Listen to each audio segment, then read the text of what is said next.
Hi again, everyone, and thank you for tuning in to another episode of Who Needs Shoes. And I'm your host, Tanya Manning-Yarde. I am here today with a phenomenal person that I cannot wait to introduce you to.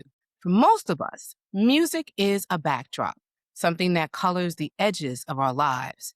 But for today's guest, music is also a clinical instrument. It can stabilize a heartbeat, give language to the nonverbal, and reach people who have spent their whole lives being told to adjust when the world was the thing that needed adjusting. Tori Emery has spent nearly 18 years sitting with people in that tension. She holds a master's degree in music therapy from Immaculata University, where she graduated with honors. But her real education has happened in the rooms most of us never see: neonatal clinics, pediatric wards, community centers, and the living rooms of families trying to find their footing. She is the founder of Serenade Music Therapy, private practice where she works with neurodivergent children, adolescents, and the parents and caregivers who love them. Her philosophy is disarmingly simple. She is less interested in a diagnosis than in the person sitting in front of her. She believes that every individual, regardless of age or ability, deserves not just to be helped, but to create. She also co-founded the LoveWorks Resource Center in King of Prussia, Pennsylvania. Today, we're going to talk about what it means to truly listen and what becomes possible when someone finally meets you exactly where you are. Tori, welcome to the show. Thanks for having me. That was very good. Oh, I try. You are a phenomenal person, so I want to try to do you justice. Well, Tori, long before the master's degree in the clinical practice, was there a specific moment in your own life where you realized that music could reach places that words simply couldn't? Yes, actually, my undergraduate degree is in communications with a theater concentration. And right out of college, I had gotten an assistant director gig, and I was studying the Linklater method. It's a vocal method used in theater. And so during that time, I was doing a couple things because that's, a lot of times what artists do. Mhm. You're like piecing gigs together. Mhm. Um, So I was also doing voice lessons on the side for a community center. And one of my clients he had Parkinson's disease. I was an apprentice for a voice teacher for the Linklater method, like I said. And we were doing workshops. And then I was working with young actors' voices at the Prince Music Theater. And when I was in the workshop, the person I was studying with would have people breathe. There was a lot of physical components to it, not just with breath, but body work as well. So as what we call now like more somatic techniques, which Mhm. it wasn't as readily in, our lexicon at that time, over 20 years ago, at least not for me. Um, and people were working on their voice and all of a sudden, would break down. And then past traumas would come up and they would start talking about their experiences. And then it would kind of open up more for them artistically. But I was interested in what made them break down. So I Mhm. asked my voice teacher, I was like, well, what do we do about that? What do we do with that information that came up? Like, how do they process that? And she said, oh, I refer them out. Like, that's not, we put it back on the text, we put it back on the work. It was very specific to Shakespeare. That person needs to go. I have people on queue, therapists and psychologists that I know that I'll send people to. And I was like, huh, I Mm. feel like that conversation would be more interesting to me Mhm. than the person I was working with Parkinson's. Again, I was applying a lot of the techniques that, I had learned, and not just voice exercises, but also, again, the somatic based exercises. And he was saying, I am using this to get up in the morning, to move my body. There's different types of Parkinson's, and he was really stiff. And he was like, I love singing, and he wanted to be part of a choir. So he was part of a choir, and he was sharing what he was learning with other older folks that had other types of challenges that come with aging. Mhm. Um, and I was like, this is really interesting because I was less focused on the product and less interested in the product and in the performance and much more in the process and what it meant to have music and the engagement in music and the creative process open up, life for people, Mm. open up deeper portals to self and belonging. so I started looking like, well, what do I do with this? Like, is this something that people do? And then that's when I learned about music therapy. And so I looked into programs, Mhm. and thought, I think this is more interesting. This is what I want to do. Like, this is where I want to go. This is Mm. what I want to do with art, like with my music, with my, And then while I was in grad school, I needed to find an internship, but my niece was also a hospitalized pediatric. And I remember sitting at bedside and thinking, what would I do? Like, what would a music therapist do with a child in the hospital? What does that look like? Found out that there was an internship at the Children's Hospital of Philadelphia. My university didn't have anything like that at that time, like have a relationship with them, cold called them. You were being resourceful. And they let me interview for their internship program, and then the rest was history. So that was kind of like not a straight path, like a really topsy-turvy pathway into this profession. Can you unpack for us a little bit, like what is music therapy? Like what first in terms of courses of study, and then give us like a snapshot of a day in your life and being a music therapist. Sure. Well, it was a million years ago. I was in I was in grad school, so I know some of the courses have changed. But some of the things that you have to study music therapy theory, right? Theoretical foundations of music therapy. There's also theoretical foundations of just psychology in general, right? Like it's part of that therapy counseling realm. Also, like looking at, group dynamics, psychopathology, a lot of times anatomy, um, as well as the clinical applications for music. So, also being a musician at the same time, it's important that you're studying theory and knowing how to apply music Mhm. theory into a setting. A lot of times improvisation becomes part of that. A huge part of my job is improvisatory. So those are the basic foundations of what I learned. And a lot of times I was in classes with other like counseling students, like counseling grad students and things like that. So we would intersect and then diverge when it came to our very specific modalities. And a lot of times now, the graduate programs are, if you want, are geared towards music therapy and counseling. So you can get your LPC as a music therapist. Your board certification exam counts Mhm. as part of licensure. They'll accept that with a certain type of course course catalog, right? Mhm. Now, music therapy in and of itself, I mean, you can go on the American Music Therapy Association website and the Certification Board for Music Therapists um, and get their definition. But my definition of music therapy is um, you are not just utilizing music, but music is the co therapist. It is already in and of itself. Um, the medium Mhm. for whatever the therapeutic process needs to happen in the therapy space. My job is to be able to create accessibility to music, the interaction of music, not only between me and the other person in the space or people in the space, but between music and themselves. It's there with me type of thing. Mhm. And it is to address non-musical goals. You don't have the person, my client does not need to be a musician, although, a lot of times they do. They might have a musical background, but it, Mhm. it is not necessary and it's not required by any means. So the goals that are established are not musical unless it is something that the client does want to acquire, but they would need they need a clinical application for it, and it's like a byproduct or something that feeds into another goal, such as a sense of empowerment, right? Or increased self-confidence and self-esteem. I saw in an interview you did in which you were talking about working with a patient that was in the NICU, and you were talking about reading things like their oxygen saturation, heart rate, and like nonverbal signals in the room, and how you would adjust the key or tempo accordingly, which was like just really like fascinating. Can you walk us from your perspective? Like, what was that experience like for you? Like, what were you feeling? And what were you tracking in that experience? Um, It's always a very interesting question when I get what I was I feeling. When I'm working with a patient, Mhm. um, it's almost like a metacognition.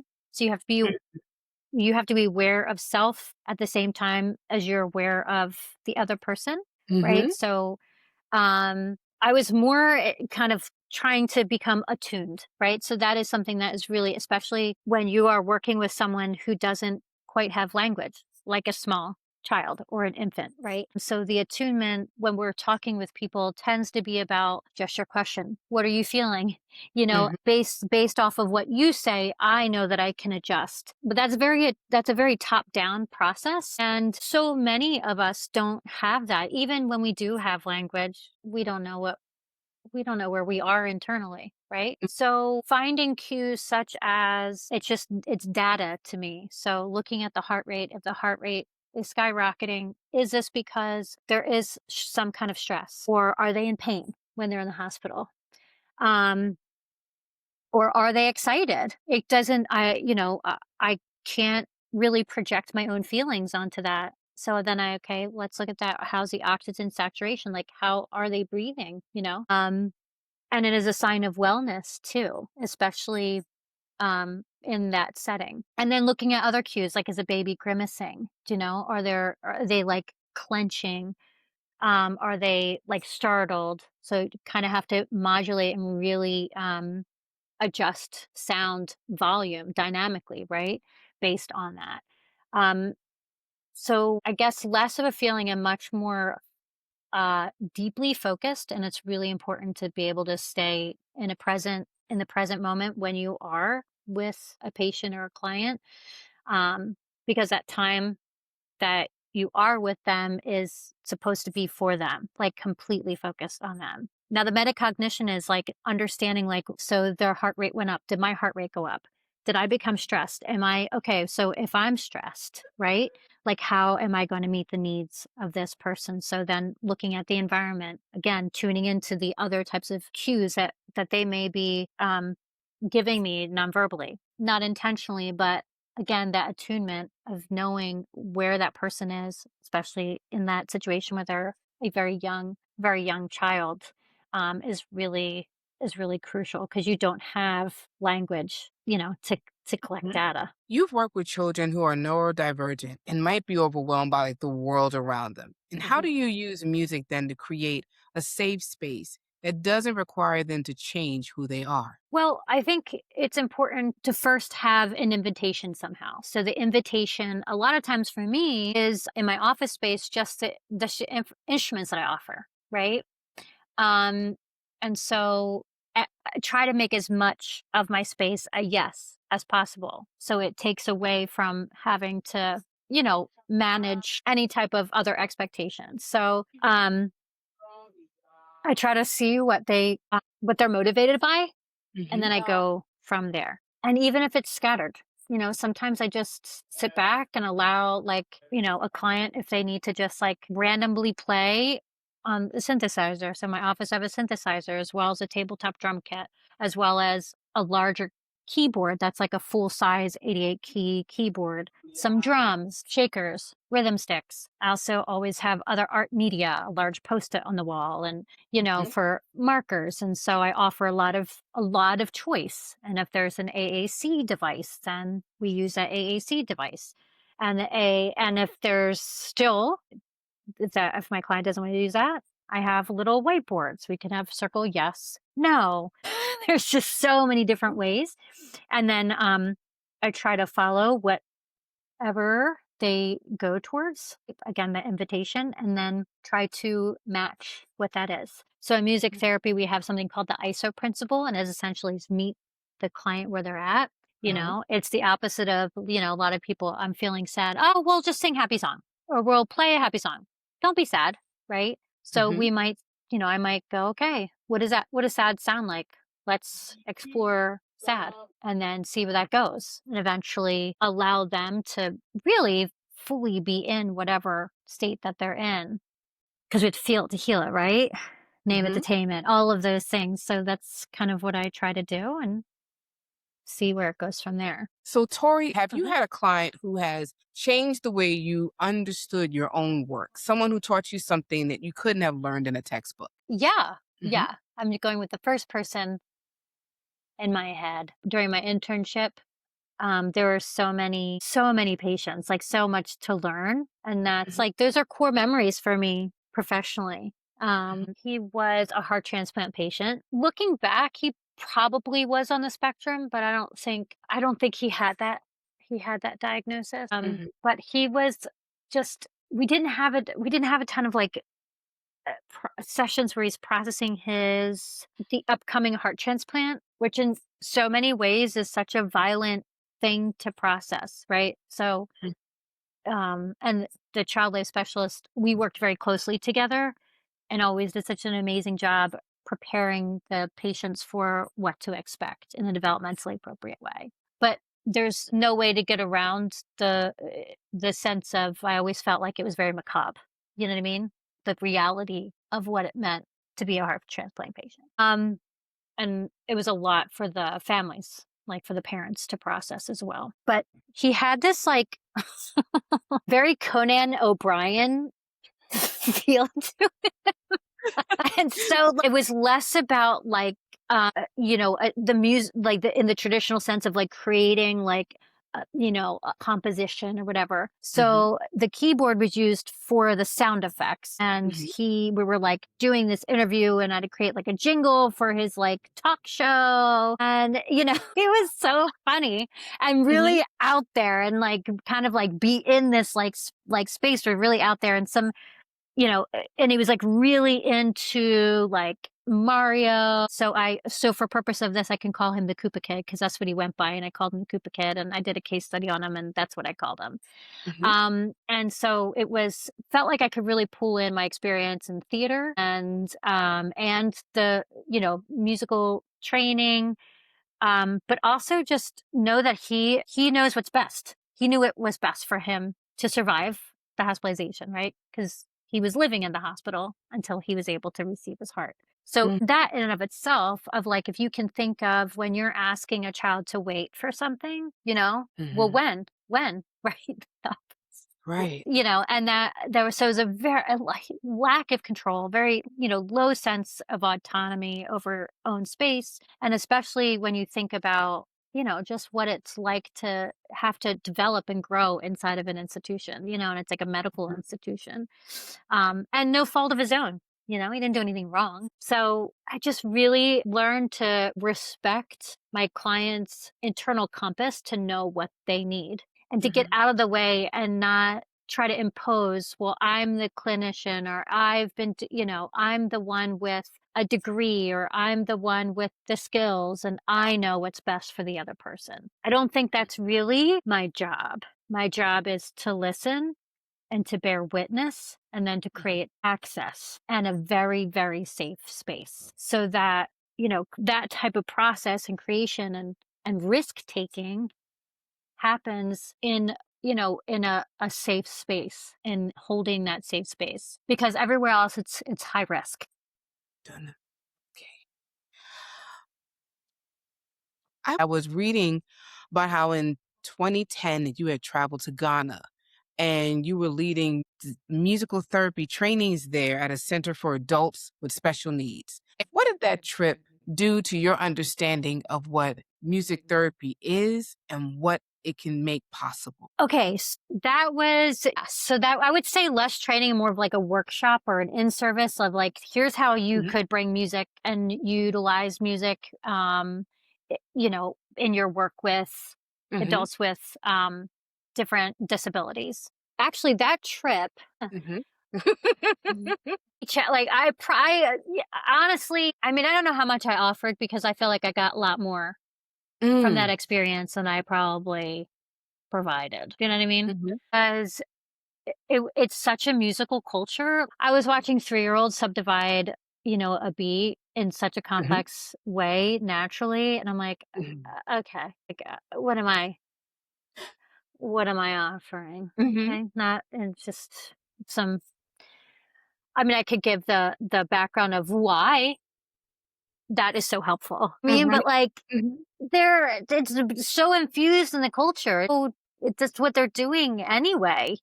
I mean, it's hard to have anybody, an adult, to like clap on beat half the time. Like this was amazing. So there was that, how unbelievably entrenched community music making is in mhm, that culture. It's not a commodity that's capitalized upon, right? It is mhm, something that is part of life, and that is used to create community and to form bonds, um, and to emphasize ritual and ceremony mm, and and worship and faith expression. Like it was so much, and it was just, again, this part of everything. What didn't have to be talked about, didn't have to be rehearsed, didn't have to be practiced. Do you know what I mean? And it was for everybody. It wasn't like, oh, this is just for the kids over here and the adults is, I mean, it was truly a communal space. So that was really just, just so, I don't know, it was just so enriching for me. It was just so refreshing. It was beautiful. And then, the other aspect is everything is kind of seen through the lens of a family, whereas I feel like in Western culture, especially in a therapeutic environment, the therapist is an objective third party, completely and very separate. And there is this like power differential, but they're even like people that aren't blood family, right? Aren't biology, right? Biological family members mhm, are called auntie or uncle or mama, or sister and brother. And there was like so much of like that familial community based interaction and relationally. That's mhm. just how they operated. And I came back and felt like I feel like we're so disconnected and there's something like we're missing something here. And even in Mhm, the therapeutic space, do you know what I mean? mhm. Now we hear more about internal family systems, and it really s- it really says a lot to me about how much we don't know about how to, um what is best for each person, right? And how to interact. Don't even know the words for it, but just the way we interact is so sometimes so much more disconnected than what I experienced and what I witnessed in that environment. So, Tori, as co-executive director of the LoveWorks Resource Center, can you talk a little bit about the work that you do and what is it you're working towards now? Yeah. Um, well, the LoveWorks Resource Center is really an extension of LoveWorks that started with George Searfoss. He was the executive pastor at some Hope Community Church. Um, and this is kind of really his call to the community, to that church community. I believe back in 2006, he coined something called the Summer of Love, and felt as though the church needed to be active. Love needed to be in action, and it needed to work, and it needed to feel tangible. And so it started with things like a very small food pantry at the church. And it came from really asking, be honest about what makes our heart beat fast and like follow that. So another couple of the church, and um, they were kind of an older couple of the church, well established, just thought, Mhm, we should be clothing people. So then we had a sharing room. And then we were super Saturdays, which are like work days where, it could be a park cleanup. It could be, um, having bowling events with people that are that are unhoused, right? And have maybe some mental health challenges as well, that keeps them from being able to, um, be able to manage, a profession or work life, to be able to afford certain things. mhm, It could be, working with organizations who work with the unhoused. It could be like a cooking or a baking project to send, to a skilled nursing facility with love notes to people, encouraging. It was playing bingo with older adults at a skilled nursing facility or assisted living. Um, uh, organization. Just so many different things that just felt like just doing the right thing and making people feel loved, especially those who may be on the margins or feel forgotten, you know? Um, and then during COVID, it got really, really busy, especially with Mhm. food. And my good friend of mine, Jess, really had worked with George before I did. Um, and she was the director of LoveWorks at Hope Community Church with George. Um, and we decided that this is getting really big and probably should be our own 501(c)(3). Mhm. So we were looking at as everything was opening up because we were operating out of the church, and it felt like that's a lot of space that we were taking up inside the church. We were like, "Is there other space somewhere else on the church?" You know, there was Mhm. offices. Do we? But you know, so we were trying to get creative. But then the church ultimately provided a building for us that is on their campus. It used to be the youth building, and so we're end up with like so much more of the space, and so we're able to operate out of this. And so, like, the food pantry ended up being like 5 times the size, and the sharing room ended up being like 5 times the size. You know what I mean? Like, so much bigger. Mhm. We had some plot of land to have a cooperative garden so that everything that's grown goes into the food pantry. Um, we're hoping to build some more educational programs, and then we have the community arts. And so when we were putting this together, I asked if they would be open to this idea of having something that is therapeutic, but not all of it has to be therapy, Mhm. because again, going back to what we originally talked about, I really believe that the creative process makes us human, and there's so much research on how much art, just in general, whether it's music or visual art or dance, movement, whatever, um, just fires things differently in the brain, and allows us to heal and allows us to regulate our nervous systems, Mhm. um, and positions us internally in ourselves in a way that is so much more healthier.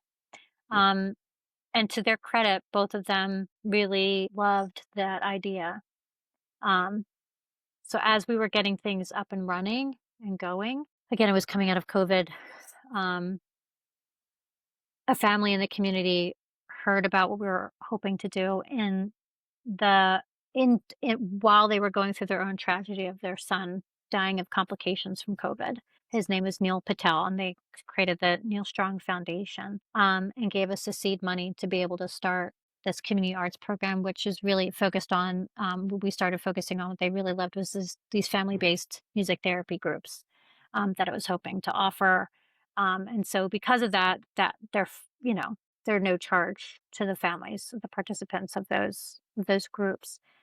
Um, so what it looks like right now at the resource center is, people can order food through our system, and they can come pick up, kind of like Instacart, right? Or we have Mhm. volunteers that are kind of like personal shoppers and can pack based on that. And people can make appointments. We also have a large open donation room that we are able to receive food from Trader Joe's, Acme, and Giant that otherwise would have been thrown out. Mm. And that can be, people can come on a weekly basis for that. It's not as sophisticated because we don't know what we're going to get, unlike our online ordering system where you can like pick. But we get a lot of great food, and and we get a good amount. And it's not going to waste, which is so important. Mm. We have a robust clothing pen. So the clothing pen was named after the original couple. They came up with the sharing room. Their last name was Penner, Don and Joan Penner. Joan is, unfortunately no longer with us, but her husband Don still volunteers and is a part of our clothing pen every week, and people can shop for free there. And we have a lot of donations that come in, and people have really, really appreciated being able to donate because they know that it's going to go right back into the community. We have volunteers that sort, and it goes right onto a rack for people to shop from. And that's for all ages, for children, men, and women, and can shop from our clothing pen. Um, and then like I said, we have the cooperative garden. And then we have another program that kind of came under our umbrella, that George was very instrumental in developing, called Maggie's Love Boxes. So I guess I should mention that George is also no longer with us, right? Mhm. So I didn't say that at first, but so there's a lot of legacy, a lot of legacy projects, and just a lot of legacy wrapped up in the LoveWorks Resource Center in general. The biggest one, George, Joan Penner, Neil Patel, and then the last one is Maggie. She was a little girl who was the niece of a family that used to go to Hope Community Church, and she unfortunately lost her battle with neuroblastoma. But we saw the toll that long-term hospitalization takes on a family and on a child, especially a very sick child. And so what this program does is creates like these packages, these care packages that go in boxes, and they're taken to Children's Hospital Philadelphia and King of Prussia, and then also down to Nemours DuPont and Wilmington. And all they have different things in them based on, what they need. There's one for the NICU, and that's for parents. Um, they hospitals, especially during COVID, asked us for specific items to go into self-harm packages to comfort mostly teens who are really struggling with mental health challenges, and who are hospitalized in a very like an acute status. And then Mhm. anywhere in between, that's long-term hospitalization, and it's gone by gender and age and what's appropriate for different ages. And there's games and other and toys and some arts and crafts and other comfort items, and always with a love note from from a community member in there as well, to let people know again that they're not forgotten, and that love should be tangible, and love should feel like an active, just an action, I guess, is what I'm trying to say. And speaking about love being tangible, can I ask you also to talk about the buddy program? That program has helped us as a family Mhm. to be able to come to church together, and different than experiences we've had where we couldn't necessarily go to church frequently because a particular church wouldn't be accommodating of us with having Maceo and not having accommodations for children with special needs or being neurodivergent. So the buddy program has really been instrumental in speaking to our son's needs in terms of growing up as a Christian, and has allowed us also to come and fellowship and be in community in church as a family. So for families who are trying to find, regardless of their religious disposition, can you talk a little bit about the buddy program? Because I'm hoping in you doing that will help others who hear about that there are such places where this is available. And then for those places, well, in which it is not, that and people hearing about what you're doing at the buddy program can find possibilities of which then to replicate it. Let me first say that I'm by no means an expert on this by any stretch of the That, and that is imagination. okay. Uh, and I was even like concerned that I was the right person for that, to be able to kind of lead this program. But I do know that it is that everybody should have the opportunity to be able to participate in a faith community of their choosing. And so I feel like it starts there. And I have found that families in the disability community that want to be, in a faith community as well, are probably some of the most grace filled people and patient people, especially if we're not getting something right. Um, and so I felt accepted in that, right? In my own lack of knowledge or imperfection, or even within my own learning curve. And the program's still developing, and there's still things that I know that I probably like could be implementing or doing differently. But the bottom line is that when we talk about, inclusion, it is almost in and of itself, when you say it, that almost feels exclusionary, right? Like you're almost like a fitting in versus belonging, right? Inclusion feels like fitting in.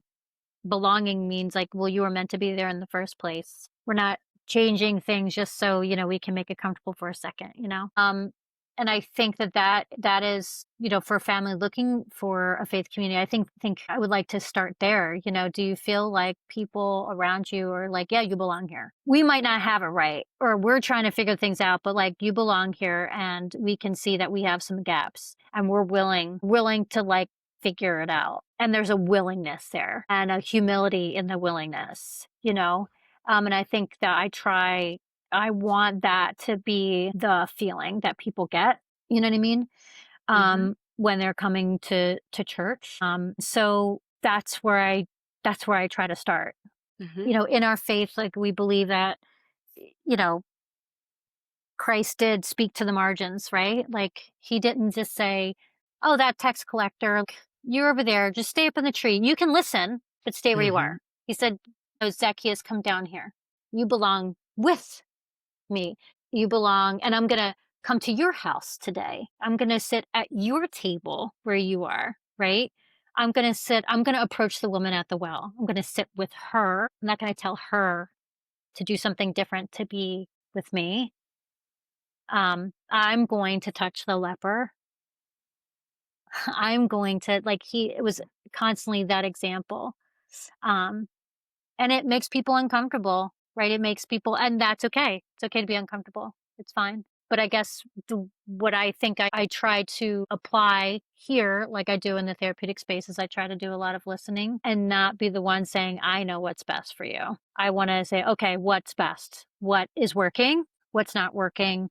What can I do better? What can we do better? What is needed?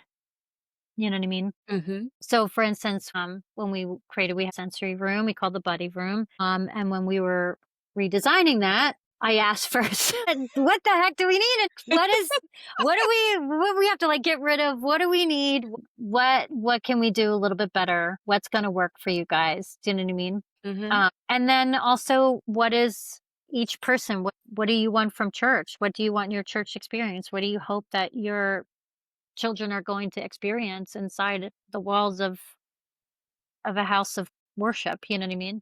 How do you want them to feel? How do you want them to leave feeling versus like do you want to feel differently leaving than you did coming in? So I'm starting from there. What we're experiencing in part of this buddy program helps our family to grow, to feel whole, and to feel a sense of belonging. Thank you for talking about this space, because in being a parent of a child with autism, this is a part of our walk in as much as the therapeutic interventions, the school level advocacy, the medical needs that we have to Hmm. address. And for parents or caregivers or other community members, et cetera, who may not have someone like you in their immediate vicinity to have these type of conversations or outreach. I just appreciate you sharing like this so that others can know what's possible. As we're coming into the close of our conversation, with so much that you're doing in terms of having your own business and being a clinician, being co-founder of a nonprofit, being a wife, being a mother, when you sit with all of that, what does it feel like to hold all of that? And honestly, what does it cost you? It's overwhelming. Many days I, it's overwhelming. Mhm. I'm tired, but I've also chose this. Mhm. I do think I have a little bit of like an entrepreneurial spirit, you know what I Mhm. mean? I don't know if I could do a 9 to 5. Like I don't know if I could do that. And I've kind of Mhm. accepted that that's, the reality. Mhm. But I feel as though when I meet my maker someday, like I know I did my best. And I want my kids to see a world where, if you see something that's like an injustice or something that's could be done better, or how to, when life feels so like dark, that Mhm. they saw hope, like they saw, their parents. My husband's very involved in the community too. Their parents trying to make it better, like be the change, right? I've Mhm. told my kids there are two people in this world. The first person will say, somebody ought to dot dot dot. Mhm. The second type of person is the person that does it. And I want to be someone who does that, right? That's what a nonprofit does. It's a business that's in the business of somebody really ought to.